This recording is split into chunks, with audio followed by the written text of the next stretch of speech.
جی یہ جنہوں نے پوچھا ان کو میں پرسنلی اس طرح جانتا ہوں کہ بائی چانس انہوں نے اپنا کیس مجھ سے ڈسکس کر لیا تھا. انہوں نے ویکسین کی فرسٹ ڈوز لگوائی, اس کے بعد ان کو پیٹ کے مسائل شروع ہو گئے. ان کو پیٹ میں درد رہتا تھا, ڈائریا رہتا تھا, اور اس دوران انہوں نے کافی اپنا وزن بھی لوز کیا کیونکہ ظاہر ہے وہ کھا پی نہیں سکتی تھی پیٹ کی خرابی کی وجہ سے.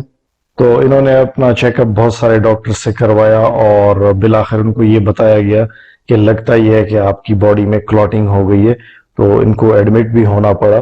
لیکن ہاسپٹل میں ایڈمیشن کے بعد بھی ان کی تکلیف رفع نہیں ہوئی, وہ ویسے ہی ان کا پیٹ خراب رہا. وہ کافی پریشانی ان کے لیے بن گئی. تو ایک دن بائی دا وے ان کی ملاقات مجھ سے ہو گئی, تو انہوں نے مجھ سے اپنا مسئلہ ڈسکس کیا. تو میں نے ان سے میڈیکل ہسٹری تھوڑا جاننے کی کوشش کی کہ وہ اس وقت کون کون سی ادویات یوز کر رہی ہیں. تو انہوں نے یہ بتایا کہ وہ اس وقت وائٹامن ڈی بھی استعمال کر رہی ہیں. تو میں نے ان کو مشورہ دیا کہ آپ اپنا وائٹامن ڈی فی الحال چھوڑ دیں اور دیکھیں کہ آپ کی حالت میں کچھ بہتری آتی ہے یا نہیں. جی ہاں, اس دوران میں نے ان کو یہ بھی کہا کہ آپ اپنا وائٹامن ڈی لیول چیک کرا لیں. تو انہوں نے جو رپورٹ اپنی مجھ سے شیئر کی, میں حیران رہ گیا کہ ان کا وائٹامن ڈی لیول 100 سے اوپر تھا, جبکہ یہ لیول 20 سے 50 یا 25 سے 50 کے بیچ میں ہونا چاہیے.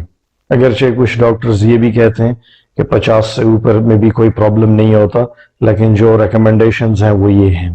لیکن ڈیفینیٹلی 100 سے اوپر اگر ہو جائے تو آپ کو ٹاکسیسٹی شروع ہو جاتی ہے اور باقاعدہ آپ اس کے علامات اپنے اندر دیکھنے لگتے ہیں. بہرحال میں نے ان کو مشورہ دیا کہ آپ فوری طور پہ اپنا وائٹامن ڈی سٹاپ کر لیں اور اس کے بعد مجھے اپنی حالت بتائیں. تو انہوں نے وائٹامن ڈی سٹاپ کیا اور اگلے ہی دن انہوں نے مجھے بتایا کہ میری حالت اب کافی بہتر ہے, اور چند دنوں کے بعد ان کا یہ مسئلہ بالکل ختم ہو گیا. تو وہ یہ سمجھ رہے تھے کہ ان کو یہ مسائل شاید ویکسین کی وجہ سے ہو رہے ہیں یا کلوٹنگ کی وجہ سے ہو رہے ہیں. تو یہ بالکل بھی وجہ نہیں تھی, بلکہ وجہ وائٹامن ڈی ٹاکسیسٹی تھی. تو میں آپ کو یہ مشورہ دوں گا کہ آپ الٹے سیدھے وائٹامن نہ استعمال کیا کریں. جو بھی وائٹامن استعمال کیا جائے وہ ایک پرسکرائب ڈوز کے اندر ہونا چاہیے. اس کی کم ڈوز سے آپ کو کوئی فائدہ نہیں ہوگا, اور اگر آپ اوور ڈوز کرتے ہیں, نارمل لمٹ سے ایکسیڈ کرتے ہیں, تب آپ کو سائیڈ ایفیکٹس آئیں گے اس کے.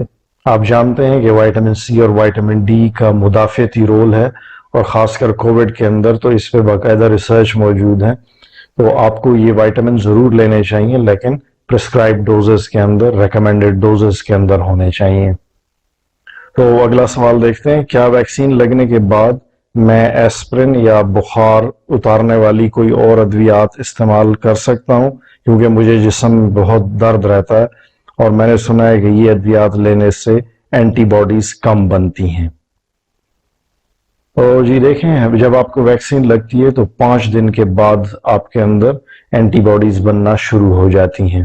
جن ادویات کا ذکر آپ نے کیا, یعنی ایسپرین یا اس کے علاوہ جتنی بھی بخار اور درد کم کرنے والی ادویات ہیں, ان کو ہم NSAIDs کہتے ہیں, نان اسٹیرائڈل اینٹی انفلیمیٹری ڈرگز. تو یہ ادویات اسٹیرائڈز جیسے پاورفل نہیں ہوتی, جیسے پریڈنیسولون یا ڈیکسامیتھاسون وغیرہ جن کا ذکر میں نے پہلے سوال میں کیا تھا. تو یہ ایسپرین وغیرہ اتنی زیادہ امیونوسپریسو بالکل بھی نہیں ہے جیسے کہ اسٹیرائڈز ہوتے ہیں, کیونکہ آپ ویکسین کے دنوں میں اگر اسٹیرائڈز لیتے ہیں تو ڈیفینیٹلی آپ کے اندر اینٹی باڈیز کم بنیں گی. لیکن اگر آپ ویکسین کے دنوں میں ایسپرین یا اس طرح کی اور بہت ساری ادویات جو اس گروپ میں شامل ہیں, جیسے میفینیمک ایسڈ, پونسٹان وغیرہ, ڈائکلوفینیک, یہ اگر آپ یوز کرتے ہیں تو آپ کے مدافعتی نظام کو کوئی زیادہ فرق نہیں پڑنے والا اور آپ یہ ادویات یوز کر سکتے ہیں. لیکن اگین اس کو حسب ضرورت استعمال کیا جائے, ریکمینڈڈ ڈوز میں استعمال کیا جائے, اور جتنا آپ اوائڈ کر سکتے ہیں آپ کو اوائڈ کرنا چاہیے, کیونکہ یہ ادویات ویسے بھی آپ کے اسٹامک کو اپسیٹ کر سکتی ہیں, السر پروڈیوس کر سکتی ہیں. تو یہ احتیاط ہونی چاہیے کہ آپ کو بھرے پیٹ یہ ادویات لینی ہے. ایک کامن سینس کی بات بھی بتا دوں کہ جب آپ ایسپرین وغیرہ اس لیے استعمال کرتے ہیں کہ آپ کا بخار اتر جائے, تو آپ نے دیکھا ہوگا کہ یہ آپ کو چند گھنٹے ہی ریلیف پرووائڈ کرتی ہیں ایسی ادویات, اور جیسے ہی آپ چھوڑتے ہیں آپ کو بخار دوبارہ سے شروع ہو جاتا ہے. جبکہ اس کے مقابلے میں اگر آپ کی باڈی میں بخار ہے, انفلیمیشن ہے, اور آپ کو اسٹیرائڈ دے دیے جائیں تو وہ کافی پاورفل سائٹوکائن سپریشن کرتے ہیں, اور اس کی وجہ سے آپ کو ایک لانگ ونڈیڈ ریلیف ملتا ہے. آپ نے اکثر دیکھا ہوگا کہ دیہات میں جب کسی کو بخار ہو جائے اور وہ کسی عطائی ڈاکٹر کے پاس چلا جائے تو وہ اس کو اسٹیرائڈ انجیکشن لگا دیتے ہیں اس کی وجہ یہ ہوتی ہے کہ وہ آپ کو ایک broad spectrum anti inflammatory response دیتا ہے.